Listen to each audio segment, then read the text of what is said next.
KVS अध्यापक भर्ती और एनवीएस अध्यापक भर्ती के लिए हम लोग जनरल हिंदी के वीडियो आपको प्रोवाइड किए हैं।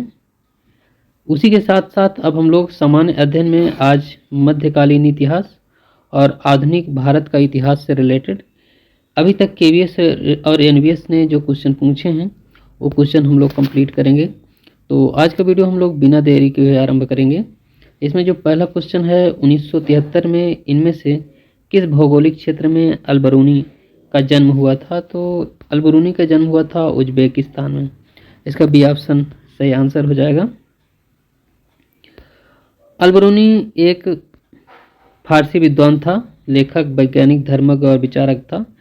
इसकी प्रसिद्ध पुस्तक तहकीक ए हिंद है। यह पुस्तक तत्कालीन इतिहास को जानने का प्रमुख साधन है। दूसरा क्वेश्चन है दिल्ली के उस सुल्तान का नाम बताइए जिसने अपनी राजधानी दिल्ली से देवगिरी स्थानांतरित की थी। तो ये मोहम्मद बिन तुगलक है। इसका ये ऑप्शन राइट आंसर हो जाएगा। मोहम्मद बिन तुगलक का शासनकाल 1325 से लेकर 1351 ईस्वी तक रहा। उसने 1327 ईस्वी में दिल्ली से अपनी राजधानी देवगिरी स्थानांतरित किया और देवगिरी का नाम बदलकर दौलताबाद रखा। मोहम्मद बिन तुगलक का मूल नाम जौना खान था। उसने उलुग खां की उपाधि धारण की थी। इसी के शासनकाल में मोरक्को का यात्री इब्न बतूता आया था और रहला नामक पुस्तक की रचना की थी। मोहम्मद बिन तुगलक ने कृषि की उन्नति के लिए अमीर एक वही नामक विभाग की स्थापना की थी। क्वेश्चन नंबर तीसरा, दिल्ली की सुरक्षा प्राचीर में निम्न में से कौन सा इब्न बतूता के द्वारा सबसे उत्तम दरवाज़ा बताया गया? ये बदायूं दरवाज़ा है। डी ऑप्शन इसका राइट आंसर हो जाएगा। क्वेश्चन नंबर चौथे में जो पूछा गया क्वेश्चन, निम्नलिखित में से कौन सा वंशों का सही कालक्रम है जिसमें सबसे पहले शासक वंश को क्रम में रखा गया है? तो इसमें यह है तुगलक वंश है, सैयद वंश है और इसके बाद लोधी वंश है। इसका क्रम बनता है। डी ऑप्शन राइट आंसर है। इनके क्रम में देखें तो तुगलक वंश 1320 से 1404 तक है, 14 से 14 तक। सैयद वंश 1414 से लेकर के 1451 तक है और लोधी वंश 1451 से लेकर के 1526 ईस्वी तक। यादवों की राजधानी कहाँ स्थित थी? तो ये देवगिरी में। इसका सी ऑप्शन राइट आंसर हो जाएगा। यादवों की राजधानी देवगिरी में स्थित थी। इस वंश की स्थापना भिल्लम पंचम ने की थी। संगीत शास्त्री सारंगदेव राजा सिंघन द्वितीय के दरबारी थे जिन्होंने संगीत रत्नाकर नामक ग्रंथ की रचना की थी। सिंघन द्वितीय इस वंश का सबसे प्रतापी शासक था। विजयनगर साम्राज्य राजा के शासनकाल में अपने चरम पर पहुंचा था। तो ये कृष्णदेवराय राजा थे जिनके शासनकाल में अपने चरम पर पहुंचा था विजयनगर। क्वेश्चन है 7वां, किस सम्राट ने भारतीय उपमहाद्वीप में गजपति साम्राज्य की स्थापना की थी? तो ये कपिल देव हो जाएगा। सी ऑप्शन इसका सही आंसर हो जाएगा। क्वेश्चन नंबर 8वां पूछा गया है फतवा ए आलमगीरी मुस्लिम कानूनों का एक संग्रह किस राजा के शासनकाल में लिखा गया था? तो ये औरंगजेब के शासनकाल में लिखा गया था। सी ऑप्शन सही आंसर है। क्वेश्चन नंबर 9, मुगल साम्राज्य में उस सेनापति का नाम क्या था जिसने अपने शुरुआती दिनों में अकबर का मार्गदर्शन और देखभाल किया जब अकबर 14 साल की उम्र में सिंहासन पर बैठा था? तो ये बैरम खान है। सी ऑप्शन इसका सही आंसर हो जाएगा। और क्वेश्चन नंबर 15 नहीं, तो 10वें में है निम्नलिखित में से किस मुगल सम्राट ने 1529 में घाघरा युद्ध लड़ा था? तो ये बाबर है। इसका ये ऑप्शन करेक्ट आंसर हो जाएगा। 11 नंबर में मुगल दरबार में सुलेखकों को प्रदान की जाने वाली स्वर्ण कलम उपाधि को क्या कहा जाता है? तो इसे जारीन कहा जाता है। बी ऑप्शन राइट आंसर है।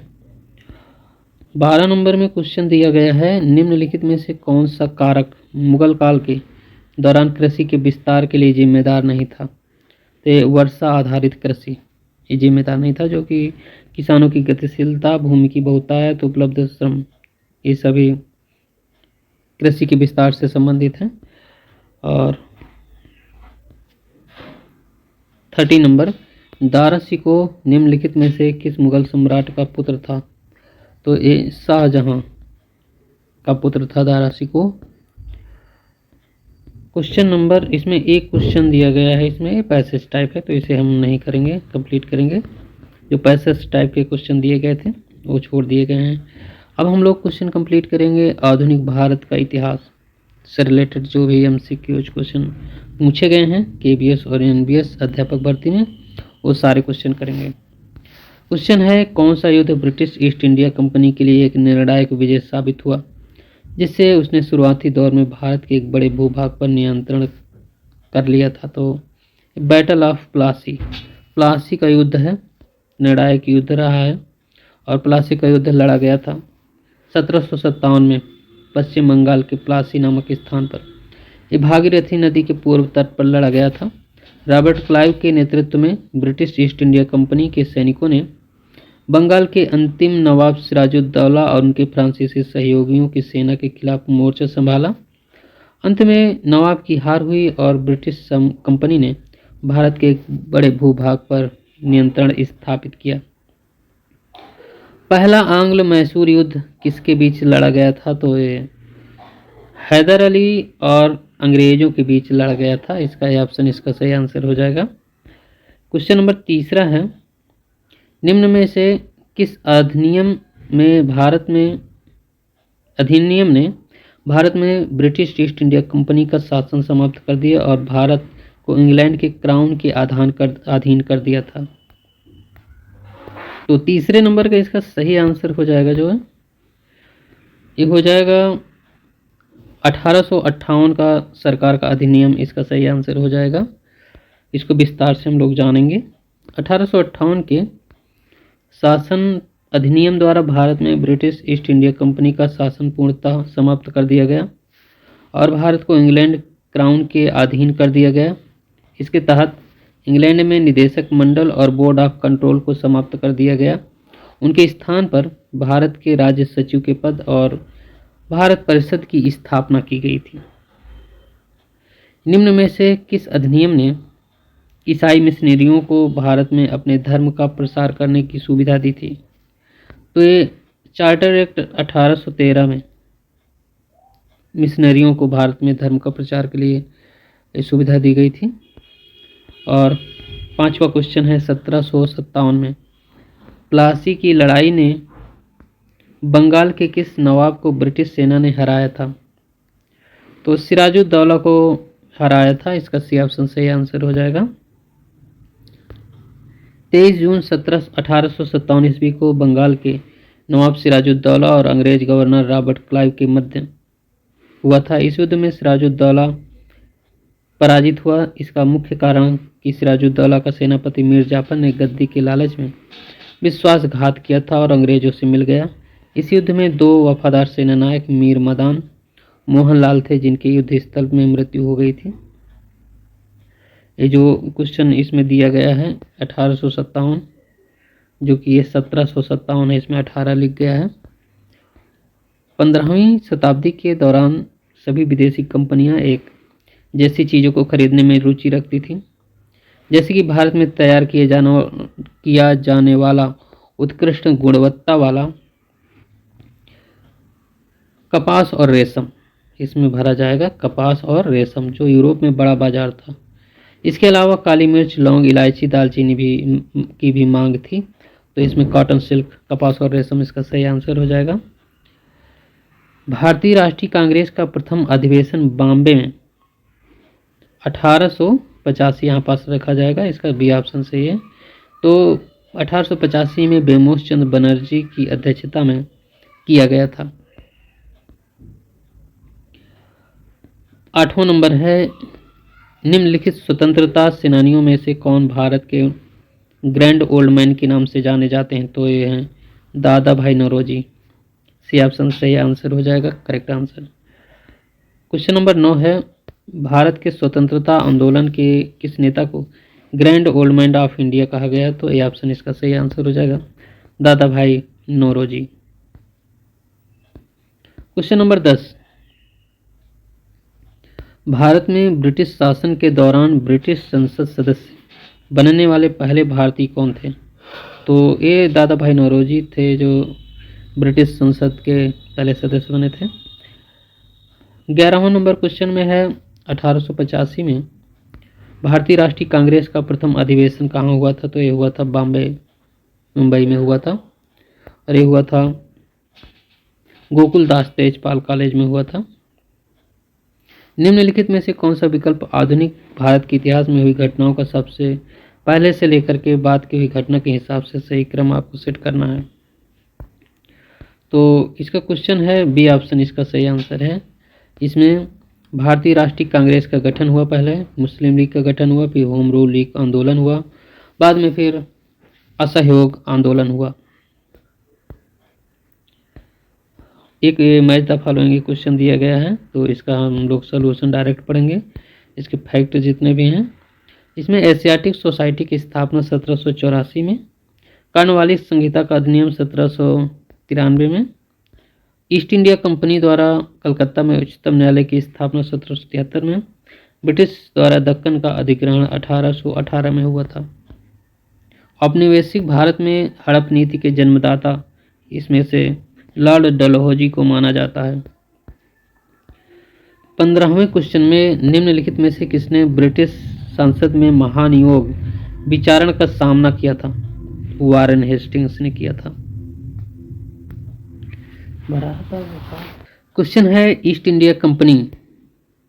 ईस्ट इंडिया कंपनी हड़प नीति के तहत किस राजशाही का अधिमेलन नहीं किया गया था? तो झांसी, सतारा और नागपुर इन सभी का किया गया था, मैसूर का नहीं किया गया था। आगे क्वेश्चन नंबर, कथनों पर आपको विचार करना है इसमें। तो इसके जो सही आंसर है 1 और 2 दोनों कथन इसमें सही आंसर हैं। कथन दिया गया था वारेन हेस्टिंग्स ब्रिटिश संसद में महाभियोग विचारण का सामना करने वाले भारत के पहले गवर्नर जनरल थे। वारेन हेस्टिंग्स को महाभियोग विचारण में बरी कर दिया गया था। तो दोनों कथन इसके सही हो जाते हैं। 18वां क्वेश्चन है इसमें, ब्रिटिश गवर्नर जनरल ने भारत में रेलवे की शुरुआत की थी, कौन से हैं? तो इसमें लॉर्ड डलहौजी है, जिसके समय में भारत में रेलवे का डेवलप किया गया था, और ये थाने से मुंबई के बीच मध्य चलाई गई थी 1853 ईस्वी में। क्वेश्चन है, ये एक पैसेज है, पैसेज वाले क्वेश्चन हम लोग छोड़ देंगे, पैसेज से रिलेटेड। क्वेश्चन है, किस वर्ष क्रांतिकारियों ने भारत में ब्रिटिश शासन के विरुद्ध बड़े पैमाने पर विरोध किया था? तो ये 1857 हो जाएगा, इसका सही आंसर हो जाएगा। और जो दिल्ली में क्रांति हुई थी तो उस समय नायक थे बहादुर शाह जफर और बख्त खान। कानपुर में नाना साहब, लखनऊ में बेगम हजरत महल, इलाहाबाद में लियाकत अली खान।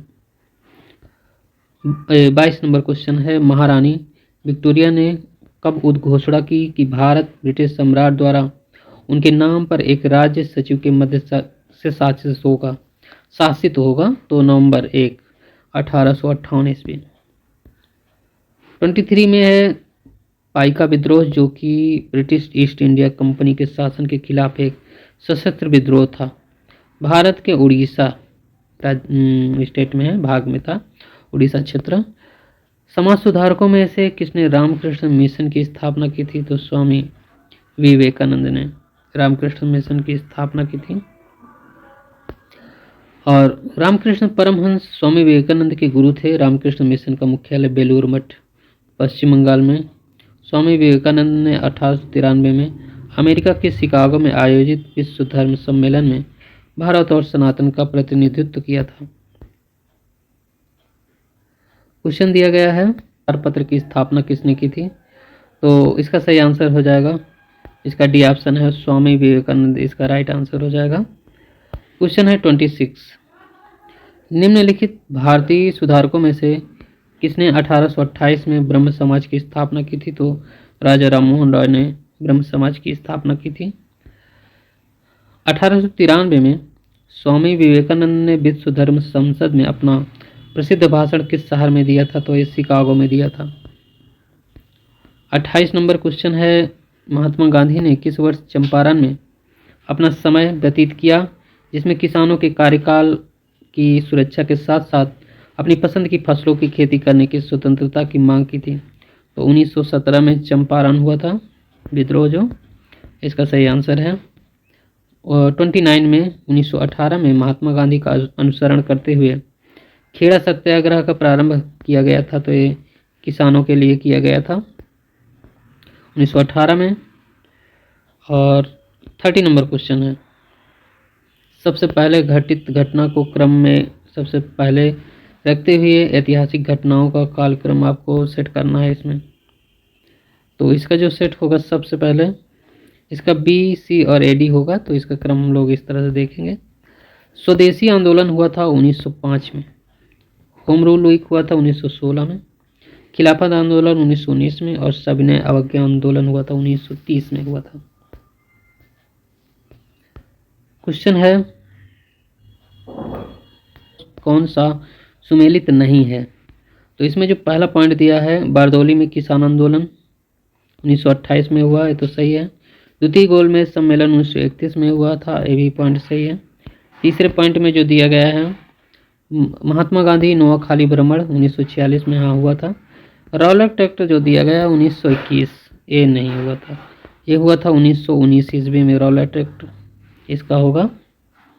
और क्वेश्चन है 32, 13 अप्रैल 1919 को जलियांवाला बाग नरसंहार की जांच के लिए कौन सा आयोग नियुक्त किया गया था? तो ये आयोग है जो ये हंटर आयोग हो जाएगा, इसका सी ऑप्शन सही आंसर हो जाएगा। इंपीरियल लेजिस्लेटिव काउंसिल द्वारा रॉलेट अधिनियम कब पारित किया गया था? तो ये 1919 ईस्वी में रॉलेट अधिनियम पारित किया गया था। और निम्नलिखित घटनाओं का कौन सा सही कालक्रम है? तो 34 में इसमें कालक्रम इस तरह से है। रॉलेट सत्याग्रह हुआ था 6 अप्रैल 1919, जलियांवाला बाग 13 अप्रैल 1919, खिलाफत आंदोलन मार्च 1919, बारदौली किसान आंदोलन 1928 में। तो दोस्तों इस तरह से आपके सारे क्वेश्चन आपको जितने बचे हुए हैं ये सारे क्वेश्चन ये 2023 में ही ये पूछे गए सभी केवीएस और एनवीएस के सारे क्वेश्चन आपको प्रोवाइड किए जाएंगे, बाकी बचे हुए क्वेश्चन नेक्स्ट वीडियो में। तो दोस्तों आज का वीडियो यहीं तक।